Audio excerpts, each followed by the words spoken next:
The NBA trade deadline is right around the corner, and you know what that means. It's time to talk trades. In today's video, we're breaking down which teams absolutely need to make a move to level up, whether they're chasing a title or building for the future. First up, let's talk about the contenders. These are teams that are this close to becoming championship caliber, but may need that extra piece to push them over the line.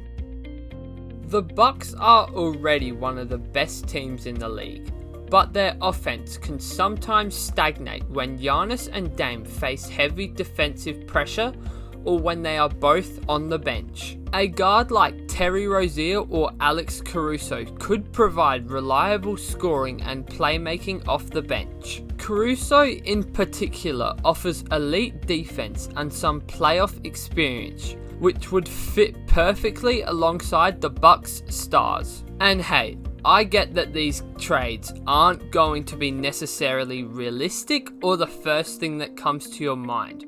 But hey, sometimes the trade deadline is a bit unrealistic at times, and some trades during the deadline can definitely be unexpected.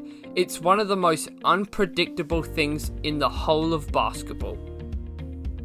The Clippers' star power is undeniable, but they've lacked a true point guard to orchestrate their offense for some time now. This has led to an unnecessary reliance on Kawhi to create his own shots, when he's on the court at least. And I know what you're thinking, but I don't really see James Harden as a true point guard who can playmake for his teammates with elite skill. Adding a veteran like Chris Paul, who definitely is an elite and consistent playmaker, even when his scoring output is down, or even someone such as Mike Conley, who would give them leadership and veteran experience, while someone like Malcolm Brogdon brings efficiency and versatility. All of these three options could potentially help stabilize their late game execution down the stretch. Next, let's look at the teams in the playoff race.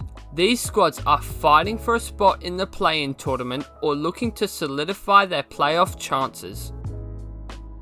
The Pelicans have shown flashes of brilliance when their core is healthy, but injuries have exposed a lack of depth, especially on the wings. I know that at the moment the Pelicans are nowhere near playoff contention, but I believe that if the Pelicans can make some moves before or at the trade deadline, they can quickly bounce back into playoff contention in the second half of the season. Adding someone like Bojan Bogdanovic gives them a consistent scorer and shooter who can space the floor and take advantage of Zion's gravity in the paint, leading to a lot more three-point opportunities. Not only that, but his veteran presence could also help in tight playoff games where a big three is needed.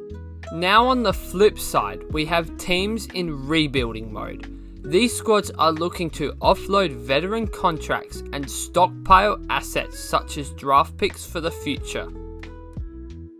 The Bulls' current roster hasn't lived up to expectations, and they're stuck in a crowded middle tier of the East. Trading Zach LaVine is probably the Bulls' best option.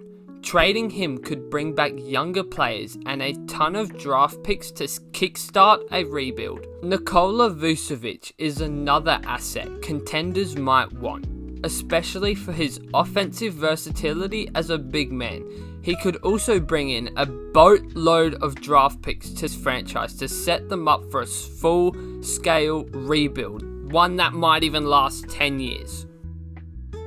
The Wizards have been trying to stay competitive for years, without much success.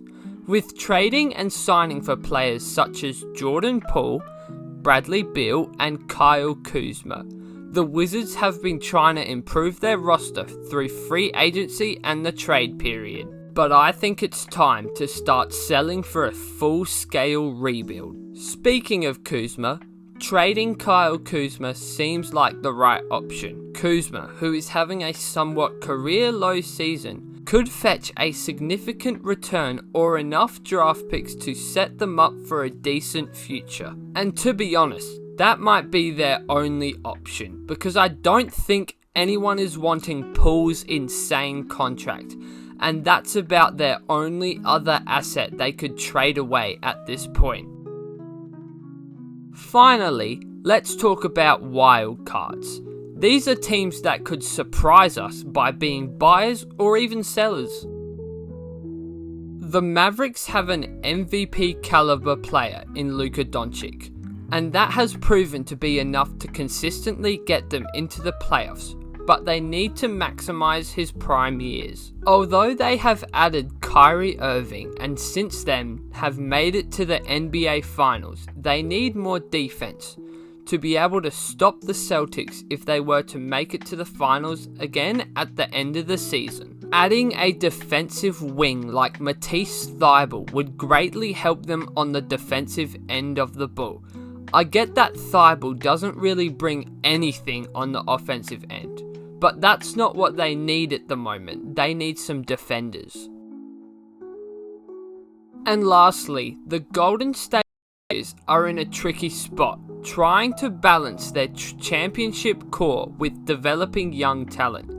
Trading someone like Jonathan Kuminga, Andrew Wiggins or Brandon Podziemski for a proven veteran, like they could and should have done before the beginning of the season with a possible trade with the Utah Jazz for Lauri Markkanen, could boost their bench and improve their title chances. But it's a gamble on giving up future potential for a chance at immediate results. So there you have it. The teams that need to make a move before the trade deadline. Well, at least some of them. Whether it's a blockbuster trade or a minor tweak, the next few weeks could change the course of the season for some teams. Who do you think is most likely to pull the trigger? Drop your thoughts in the comments below, and as always, don't forget to like and subscribe if you did enjoy the video and hit that notification bell so you never miss an upload. Thanks for watching, and I'll see you in the next one. Goodbye.